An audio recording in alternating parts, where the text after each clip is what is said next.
Coming up in today's episode of the Elmore Leonard podcast, we have the one and only Dennis Lehane. Dennis is a best-selling and Edgar-award winning author of over a dozen books, including A Drink Before the War, World Gone By, and most recently, Small Mercies. Films based on his work include Mystic River, directed by Clint Eastwood, Gone Baby Gone and Live by Night, both directed by Ben Affleck, Shutter Island, directed by Martin Scorsese, and The Drop, which Dennis wrote the screenplay for and which was directed by Michael Roskam. In our conversation today, he shares some of what he learned from Elmore, what he likes about working in television, what makes Boston Boston, and so much more. Please enjoy the great Dennis Lehane.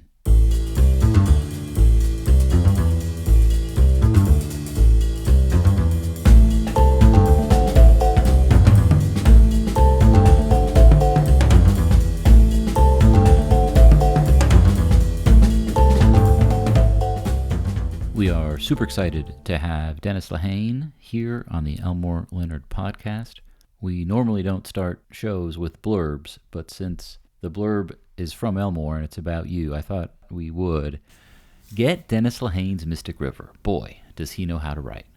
Not too shabby. Yeah. That was very big honor. Some of your childhood dreams come true right there. So were you a fan of Elmore's, forever? How did you first come across his work, and what was the one? Everyone has a different Elmore novel that grabbed him and then made you want to... Well, for me it was Stick. I was working in a bookstore, and they did kind of the beginning of the push on Elmore Leonard. I can say this as a former bookstore person, began with Stick. And then it was Stick, La Brava, and then they went big on Glitz.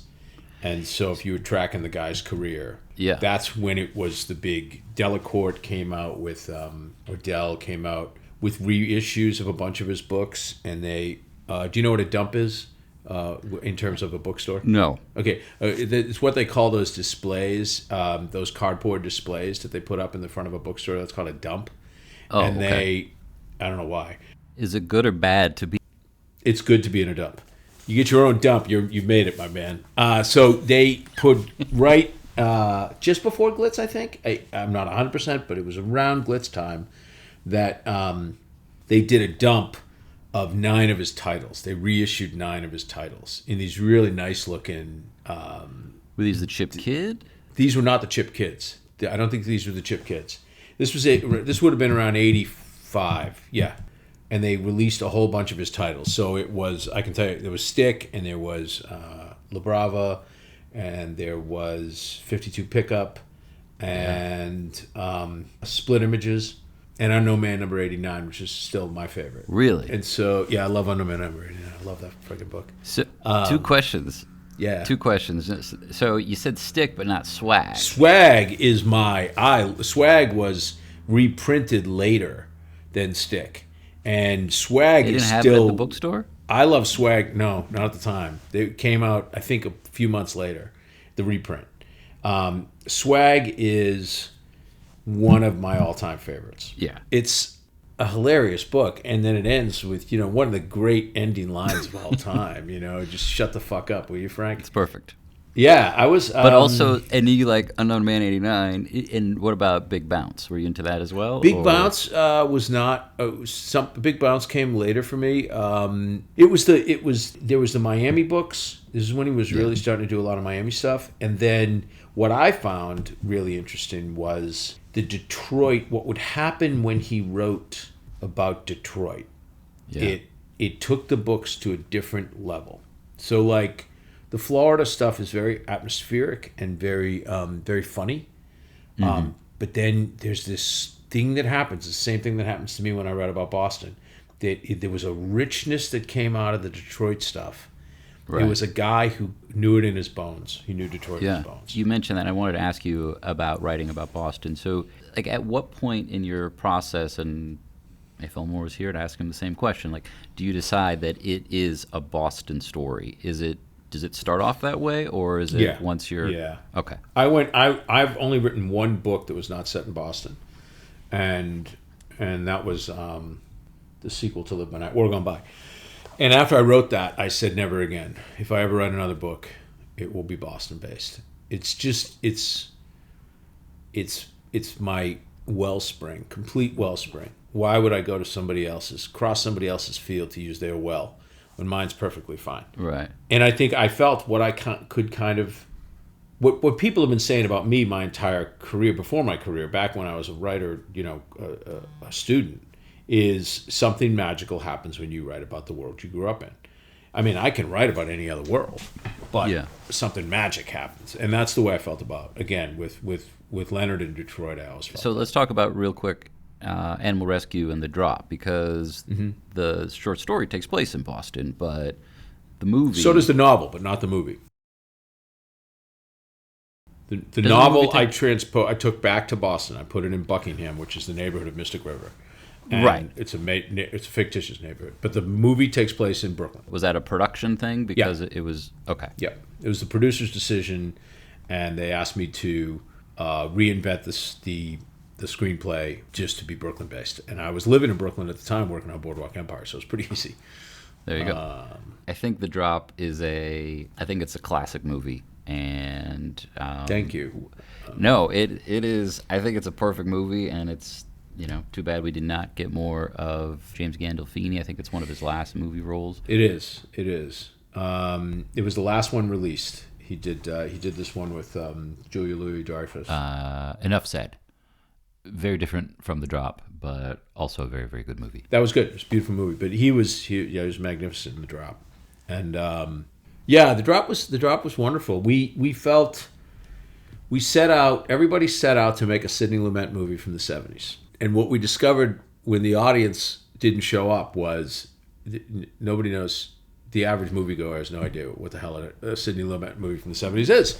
So, but it was great for us. We made the movie we wanted to make. Everybody was on board. That was our vision, and I think we nailed it. I think you did too. And if anybody listening hasn't seen it, definitely go see it, because it's a perfect movie. It's a movie that I will, if it comes up with somebody in conversation, I feel like I can I can load in with this person. Oh, that's exciting. But when did you know you wanted to turn it into a full novel? Was it always something you wanted to go back to and make a novel, or? So it started as a novel. And then it kicked out on me. It just would not come together. But the opening chapter was what you would know as The Drop, in terms of him finding the puppy. He finds the puppy. Right. He meets the woman. That's the first chapter of this novel. So then, when I was writing the script, I just started to say, and I was opening it up, I went, oh, all right, forget everything else. What if you just wrote this in the voice of Mystic River, which is a very specific voice. The narrative voice of Mystic River is in 3 of my novels. It's The Drop, Small Mercies, it's Mystic River. So it's the same guy telling those stories. Mm-hmm. And so, not me, but a narrator.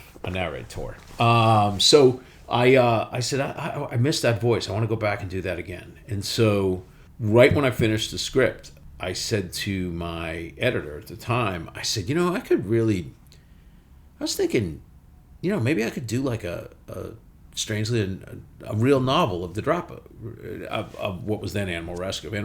And she said, that would be nice. So we did it. It's so funny because that book, obviously it was a novelization of a tiny little movie that nobody saw, and but it has now become a thing. It's had a really great life afterwards. It's probably my least well-known novel, and the sort of thing that is a secret pride for me is me and a few other people whose opinions I really respect, we all agree it's one of my best books. It's without a doubt in the top, in my opinion, the top 3. And so I'm very fond of it. I'm like, hey, I did it. Where most of my books I'm kind of like, I want that back. But really, The Drop, yeah. Which ones do you want back? All of them. Really? Yeah, most. You mentioned Small Mercies, and I reread that. It is a beautiful and a heartbreaking book. Thank you. And no, I mean it's first off, are you okay? Because that's a tough book. And it was a purge for me. It purged a lot of stuff. It was great. Yeah, that was a great book to write. I know it's a brutal book to read in a lot of ways, but it was a wonderful, freeing book to write. It was getting like a 45-year weight off my chest. It was amazing. It's unbelievable. Like, do you ever feel that you are, when you're writing about Boston, that it's a limitation in any way? Like it is because there's something you want to do, but if you do it, it won't be a real Boston story or not a real Boston. That's what I have screenplays for, and that's what I have TV shows for. And I just feel like now that I've expanded pretty dramatically into that space, I just feel like if I write another novel, and I'm not sure I will, but if I do, I want it to be in that world. I want it to be in the world I grew up in. That's my... If you write another novel? Yeah, I mean, when I wrote Small Mercies, it came pouring out of me after several failed attempts at novels. I'd written I abandoned 2 novels in between Since We Fell and Small Mercies. And novels had been getting harder and harder for me to write, exponentially, each time I wrote one. And so as I expanded into this space where I was doing television and loving it, running television shows, it's a very social thing, and I'm kind of a social guy. When I had the experience of writing Small Mercies, which came out at a very inconvenient time, it was never something ideal time to write that book. I was literally running a television show that was falling apart in every way, shape, and form. Well, I said, this is why I became a writer in the first place, because I couldn't control it. You know, I couldn't not write. And that's the only reason to write a novel, is for me. I just said, from this point on, if another idea seizes me the same way, and it has to come out, then I will write another novel. But if it doesn't, I don't owe anybody a novel. I'm out of contract for the first time in my life. And you're a free agent. I'm a free agent. I owe nobody nothing. I don't have any of the guilt. I don't have the axe over my head of just, shit, you owe another book, you owe another book. So, yeah, I'm just going to play it by ear. Well, I hope there's more, but... I do too. I'm sure there will be. Do you make it a point, like if Boston is where the novels come from, how often do you go back to Boston? 'Cause not enough, but I carry it with me. It's just one of those things. At this point, I'm not going to lose the voice. At this point, I'm not going to lose the vibe of the city. Right. You know, my closest friends, my buddies, my boys, they're all Boston guys. So we're constantly fucking with each other in a Boston way. And we're always, you know, it's like, I'm good. I'm mainline dead. So we were talking, you mentioned Stick, you mentioned La Brava, you mentioned Unknown Man 89, which is Stick, which is the sequel to Swag, Unknown Man, which is the sequel to Big Bounce, and Glitz. And I forgot to ask you this. What bookstore did you work at? Is it still around? I worked at a Walden Books, downtown nice. Boston. Downtown Crossing, Boston. Yep. It was so cool. They put it aside for me.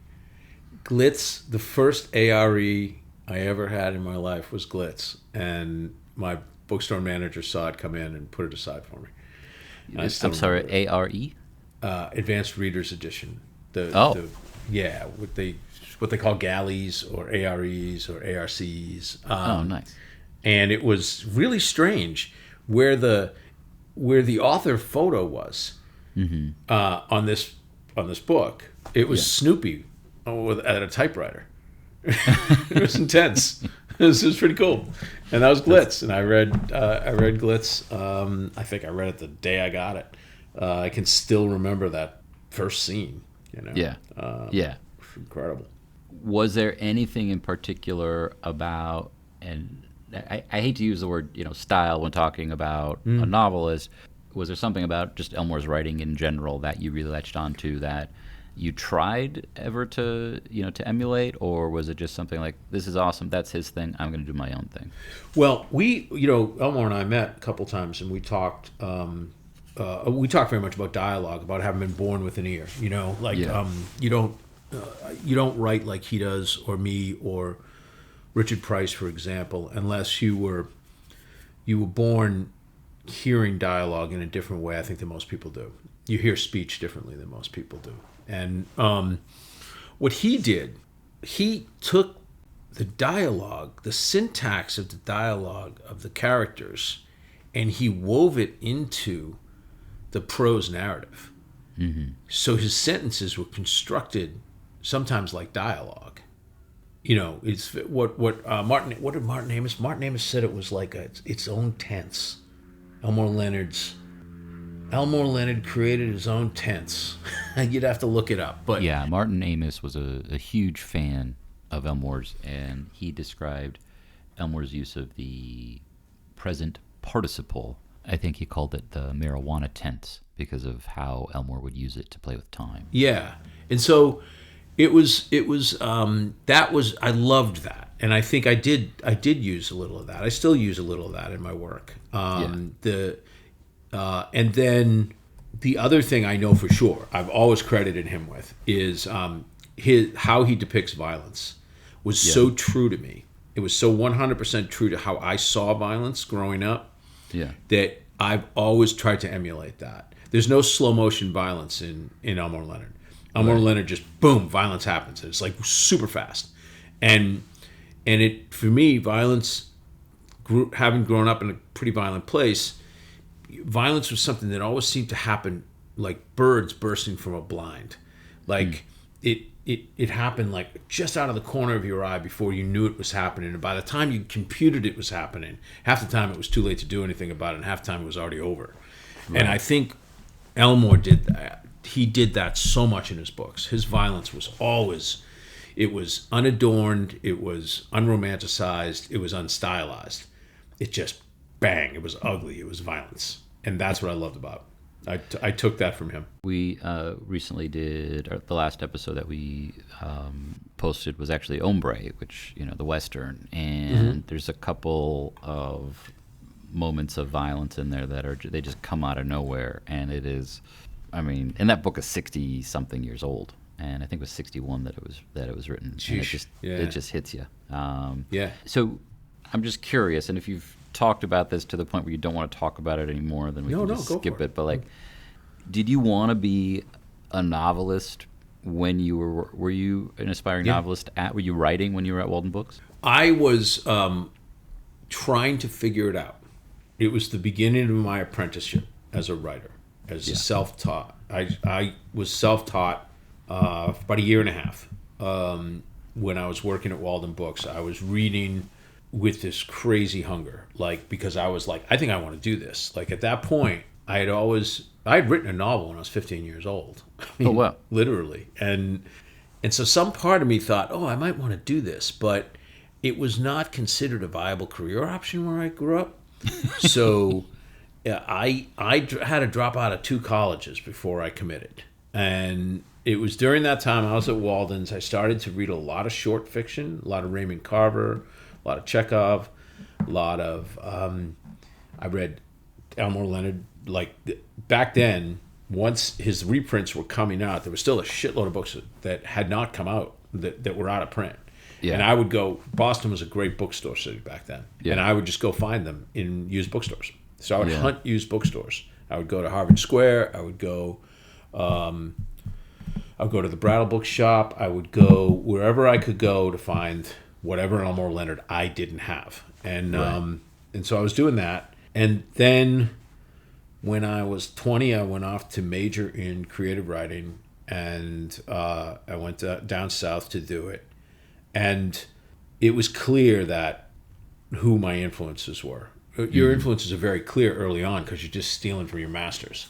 So I wrote Richard Price had a baby with Raymond Carver, who had a baby with Elmore Leonard, who had a baby with maybe Alexander Dumas. I just had this real. You could see where my influences were back then, and Leonard had just really exploded at that point. That was the big. That was he became Elmore Leonard in the sort of mid to late '80s, and I remember by the time I got into graduate school, there was a lot of arguments about, the type of intellectual arguments you have in Ivy Towers about what his place in literature was, because he was the rock star at that point. Yeah, we had a conversation with Michael Siegel, who was his manager for film and television for 20 plus years, and he admitted he didn't know much about Elmore, and he was working for H.N. Swanson Swanee, who was sort of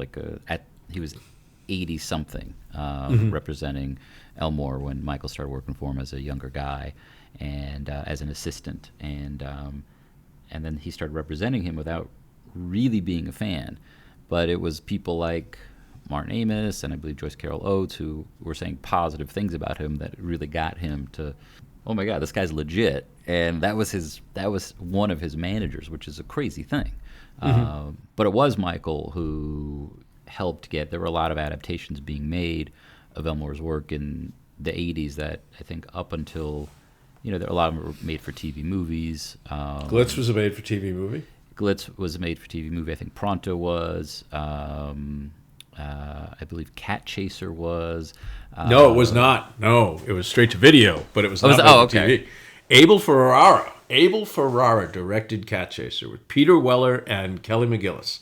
It's terrible, but they made it. They sure did. So if you had to choose, here's an easy question for you. Who's the best director of Dennis Lehane adaptations? Is it Scorsese, Eastwood, or Ben Affleck? Can't do it. Does it rhyme with Scorsese? Can't do it. I cannot, without insulting one of the others, say which is my favorite or whatever. Those are all great movies. So yeah, no, it's We've all been good. okay. We've been okay. I got treated better than Elmore did for sure. Although Elmore had Out of Sight and Get Shorty. And Jackie Brown and Justified and many others over the years, but yeah, no, not all of them were winners, as we often talk about on the podcast. Now, on the internet, it says that you wrote and directed a movie in the mid-90s. Is that accurate? Mm-hmm. Yeah. So you wrote and directed a movie, but you've been a showrunner on TV, but you don't. It doesn't seem like you're directing any TV now. I'm curious about that. Well, there's a possibility I'm going to. It was some discussions right now, but when you're the showrunner, you have all the benefits and none of the pain in the ass of directing. I mean, you cast, yeah. So you're in charge of that. You're going to have a series of tone meetings with the art department, production design, everybody to tell them what the show looks like. So I mean, it's a question of, do you really need to do it?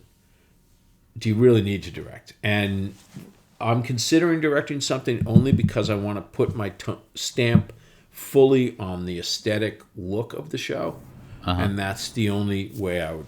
But otherwise, it's not something I really need to do. The one thing, when I made my little indie 30 years ago, it taught me that I was capable at it. I wouldn't say I was great. I was capable. And I liked it, but I didn't love it. And I love writing, and I love show running, and I love working with actors, but I don't necessarily want to work with them through 9 takes. You know what I mean? Yeah, it's a lot. And then let's try it again, and then we got to set it up again, and then turn around the camera, and all of that, which is the nuts and bolts of it. It's not a glamorous job. So I think because I cultivate very strong and rich relationships with my actors on my shows. Like, to this day, there's nobody I've worked with on a show who I have a bad relationship with as an actor.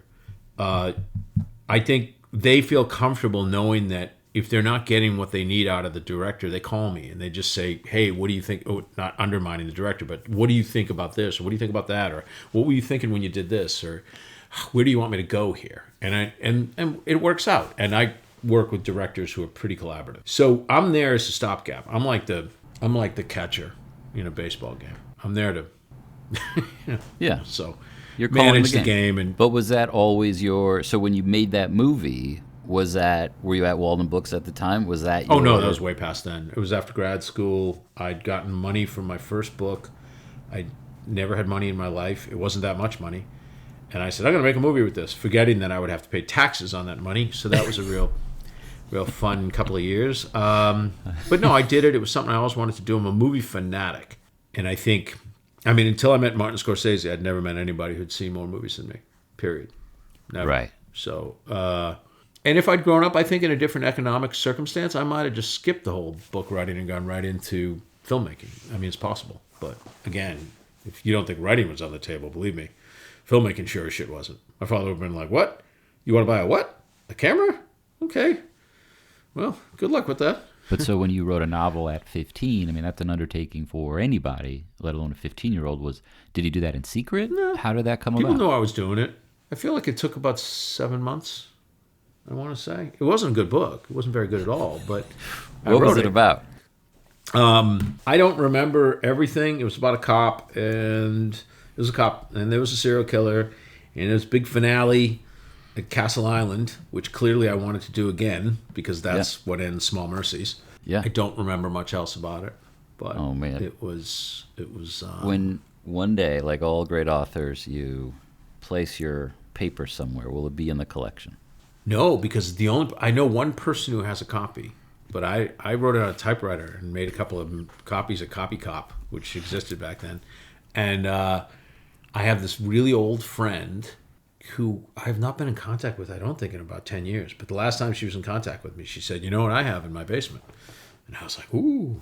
So, no, I hope to God it never shows up in anybody's papers. I'm not the guy who wants my stuff showing warts and all, man.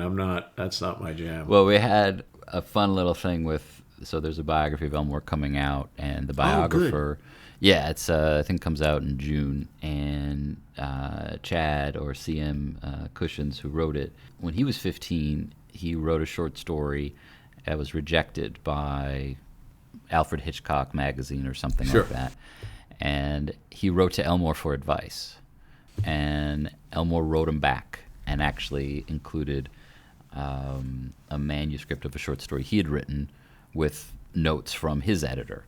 And Wow.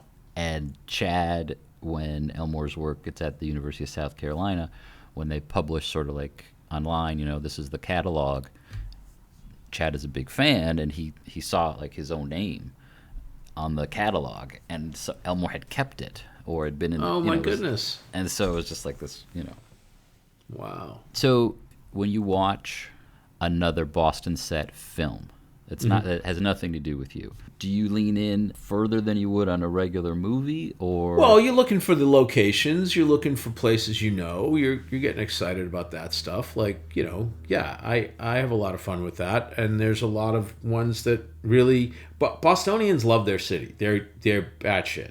And they all have these... There's a great Seth Meyers fake promo for a movie called The Boston Movie. It was on the Seth Meyers show. It's really funny. And it gets into the fact that everybody from Boston is obsessed with where everybody comes from and how to get there. And, so when I watch, The Friends of Eddie Coyle or The Town. Sure. Those are, I mean, I was so jealous of The Town because I was like, damn, you shot a car chase in the North End. I mean, that's impossible. And they'll never allow it again. They were so screwed by that car chase. Traffic was so screwed in the North End that they said they'll never allow anybody to shoot there again. And I was so jealous. And it was right around the corner from an apartment I once had. So I love stuff like that. Or like every single person in Boston who's grew up in the noir world, if you will. When is something going to be set at Boston Sand and Gravel? It's in The Town. It ended up in The Town. Right? Ben probably had the exact same feeling. One day I'm going to shoot at Boston Sand and Gravel. And he did. Right. It was great. Yeah. So, I get stuff like that. I get excited by stuff like that. The only thing you want them to get right, obviously, is either don't do the accent or do it right. I mean, and that's really hard. It's extremely hard. Who does the worst Boston accent? Worst? Yeah. You don't have to answer that. There's some really bad ones out there. There's some ones that hurt. They really, they hurt the ear. And then there's some great ones. I think, The Departed, because they had Matt Damon and Mark Wahlberg, it sounds almost uniformly good, except for Martin Sheen's, which Martin Sheen has been doing the same Boston accent forever, and it's not an accent. I don't know where he got it. I think he got it from when he was playing one of the Kennedys, and then he's just extended it. And so, like, nobody says co-op like he says. And I would say The Departed probably, and there's a little-known movie called Monument Ave with Dennis Leary that has excellent accents. So that's the thing, the accent. Yeah, that's the thing that's going to throw you. Everything else I feel is acceptable. Like, I find it funny, like, there was a bomb movie from the 90s called Blown Away with Jeff Bridges and Tommy Lee Jones.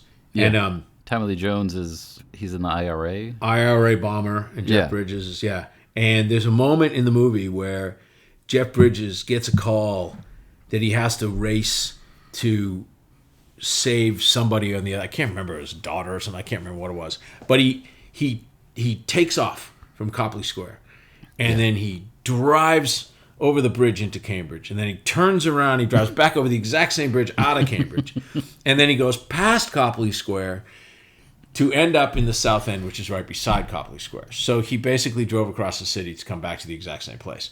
I find stuff like that amusing. I just think it's fun. It's not like I'm going to sit there and say, "Oh, how dare you play with our geography." Does the dinner table scene in The Heat, where everyone is going around, I don't know if you ever saw that movie, but 100%. 100%. It's one of the funniest things I've ever qualifies? seen. Oh, that's brilliant. That is brilliant. Melissa McCarthy in that movie is pure Boston. She's outstanding. She's wonderful. I want to ask you, when you're adapting someone else's work, Yeah. I believe Blackbird is based on a nonfiction book, and then you've done Three you've Stephen adapted Kings. 3 Stephen Kings, Mr. Mercedes, Outsider, and To Watch. So first off, are you guys friends after all these adaptations? We've been acquaintances for years and years, is how I'd put it. He gave me a wonderful, he changed my career. He gave me a headline, the first line of a New York Times Sunday book review front page, started with the novels of Dennis Lehane and J.K. Rowling, got me through a terrible summer after his accident, Wow. It changed my career. And I reached out to him and to say thank you. And we've crossed paths over the years.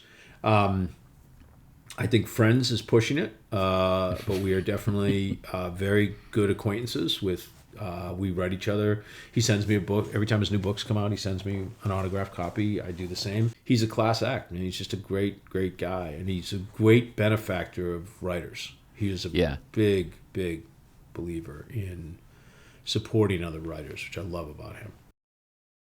I had a conversation with Charles Ardai, who publishes the Hard Case Crime books, and he wrote to Stephen King asking if he would do a blurb, and a few months later he got word back saying no, but he'll write a book. And that's pretty much what made that label still there's still an action. And Exactly. And those are great books. No, those are wonderful. And he's he's just a So with what happened with when I took over Mr. Mercedes, David Kelly, we were working on Mr. Mercedes, and then David said, "Look, I'm getting pulled over onto this Big Little Lies thing. Can you just take this thing from here? Just run with it." Yeah. And I was like, "Sure." And then I wrote to Steve, and I said, "Look, I'm taking over Mr. Mercedes. I won't be sharing anything from this point on because I have to do my thing the way I do my thing, because creatively." I said, "But I promise you, I will be true to the spirit of your book." And that's all you want. You don't want somebody who's going to do everything that was in your book, because some things work cinematically and some things don't. The ending of God May Be Gone, the book, is very different than the ending of God May Be Gone, the movie. Yeah. And the ending of the movie is wonderful. Right. It's cinematic. Whereas the end of the book is a guy sitting in a playground thinking. And you can't shoot that. So there has to be differences. So when I did Mr. Mercedes, I felt I'm going to be taking liberties, but I'm going to stay true to the spirit of the book. And I did. Mm-hmm. And I did the same thing when I did End of Watch. And then at the end of the process of doing End of Watch, which was not necessarily pleasant for a multitude of reasons, I left. I stopped. Mm-hmm. And they did a third season of Mr. Mercedes without me. And then with The Outsider, it was Richard. I mean, that was Richard's. I was brought in to support Richard, and that's what I did. But the law is, will the author look at his stuff and feel betrayed? And that, to me, is the law. That's it. And if I walk that line, and even though I change things, I feel like the author should be able to look at any of his work and go, there it is. That's it. That's the heart of it. If you look at In With the Devil, which is the basis of Blackbird, the stuff that I pulled out of that is not it. There's stuff that is not in the book at all. Mm-hmm. I'm not talking about event. I'm talking about a character arc. which is my story, is the story of a man who discovers that he's got some major issues with women.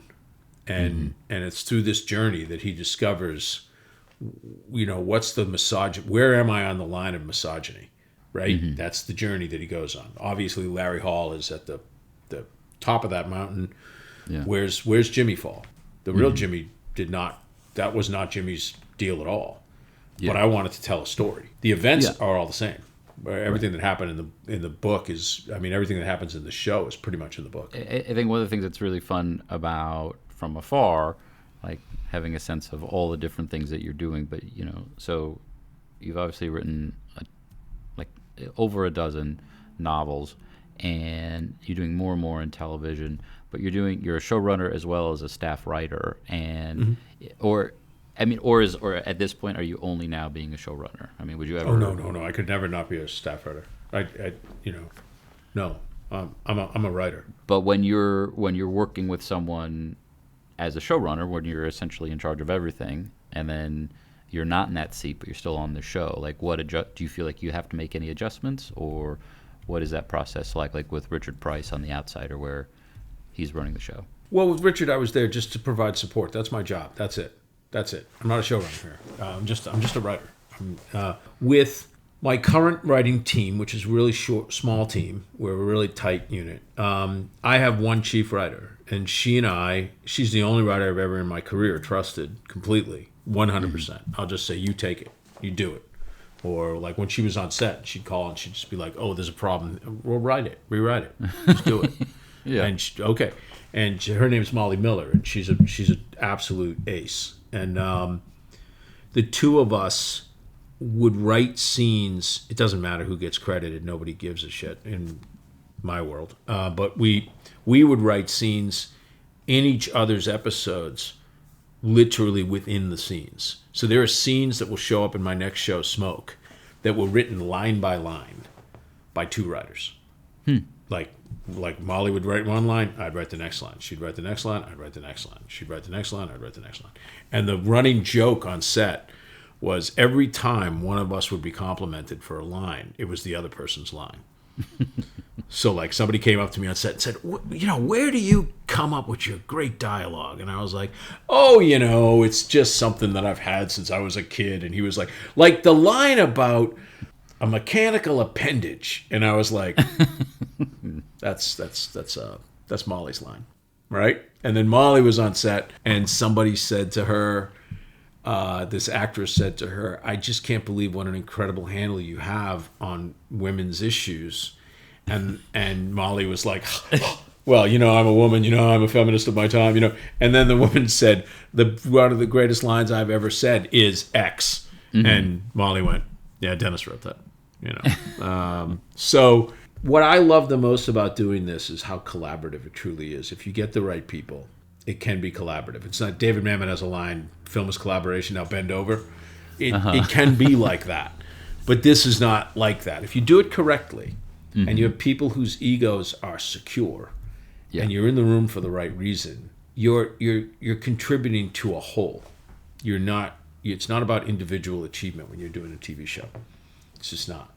Right. It's about being part of a whole. I've had this conversation with lots of friends of mine, especially since TV got really good. Thank you, David Chase. David Chase. That's when it started, in my opinion. It was Chase. I would say Sopranos, but I would go back to first two seasons of Twin Peaks. I thought were you can look if you really want to go back. You want to push. Hill Street Blues. Hill Street Blues. It's Hill Street Blues. It's Stephen Bochco, Hill Street Blues, and David Lynch. I think Tom Fontana and Paul Atanasio with Homicide. Yeah. I think those are the things that were changing TV. And then David Chase just blew it wide, man. Yeah. He just, Yeah. And then it was that from there on. I think the floodgate opened with the college episode of The Sopranos, the episode where he takes Meadow looking at colleges, and he finds the guy a snitch protection. Yeah. But do you feel like you're able to say everything you want to say in a television show that you're able to say in a novel. You can do so much. I mean, you can't do the interior monologue. So I mean, you can't just write a sentence and just go, "Damn, that one's gonna live forever." Like that's a great feeling, you know. But there's so many things you can do in a show that you can't do. I've gotten more and more minimalist as a screenwriter, because I now know the power of what an actor can do with a look, what an actor can do with just a couple of lines of dialogue, like as opposed to a paragraph, you know? Mm-hmm.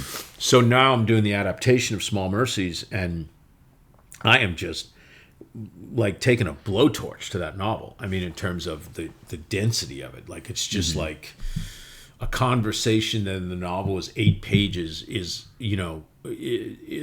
basically about a page and a half on screen. Is that what are you thinking about directing Small Mercies? That's what I'm thinking about, maybe directing a couple episodes. So because I just have a very strong template in my head of what I want it to look like.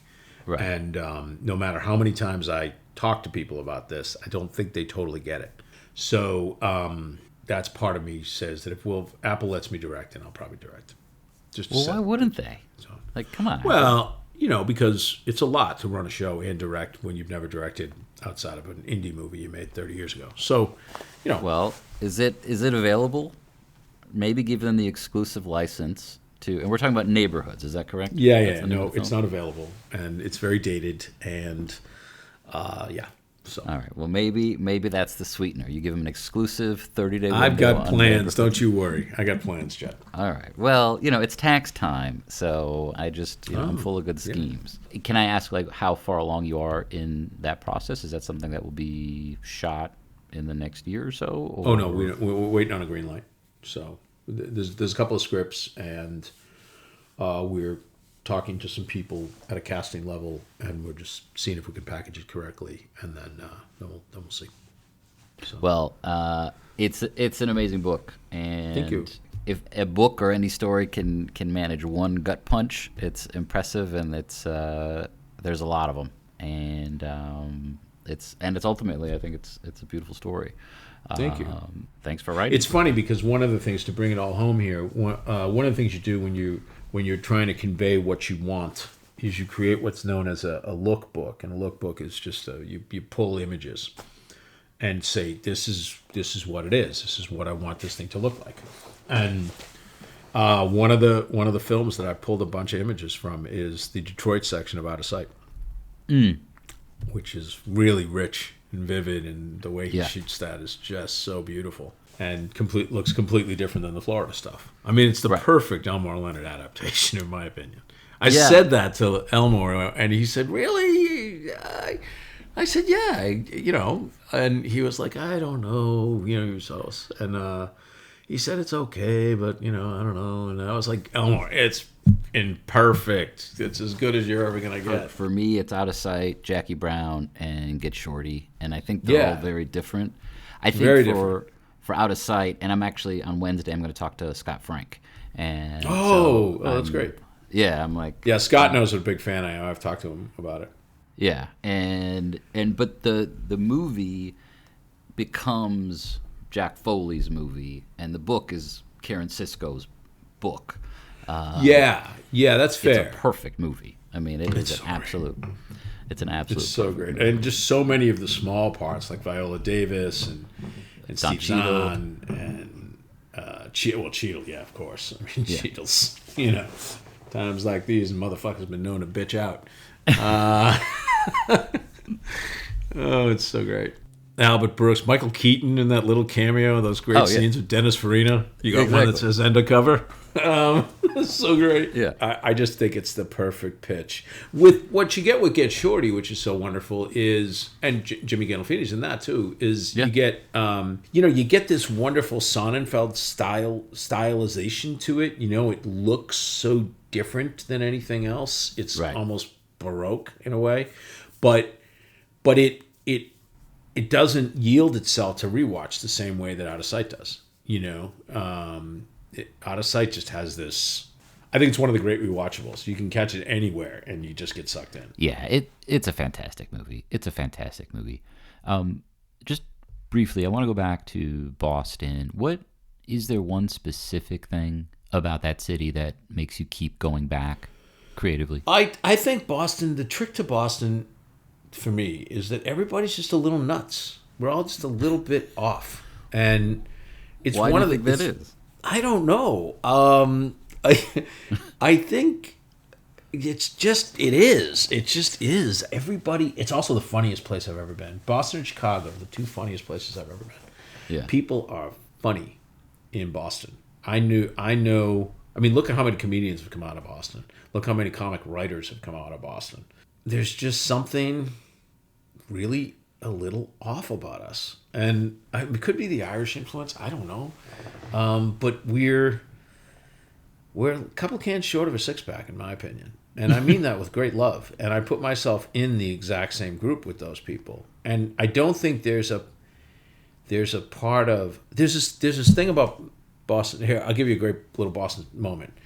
In the North End, which is, we talked about a little bit earlier, which is the Italian enclave, there's still this feeling of you don't want to pick a fight with the wrong person because they could be mobbed up. That was always the thing. You know what I mean? You don't know if that's somebody's daughter or that's somebody's, that was always the thing. There was a mafia stronghold.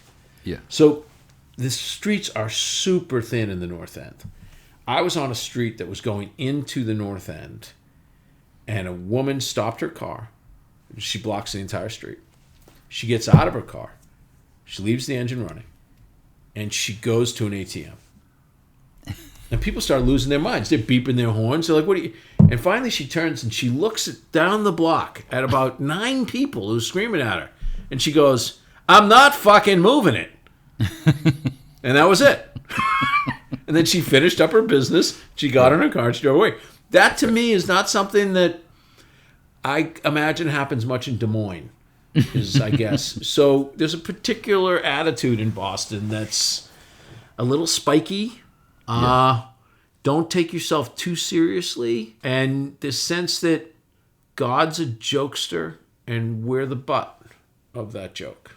There seems to be a prevalent fatalistic, funny sense in Boston that I grew up around, at least in the neighborhoods. I'm not talking about, Beacon Hill or the places where the rich people live. I'm talking about like the neighborhoods.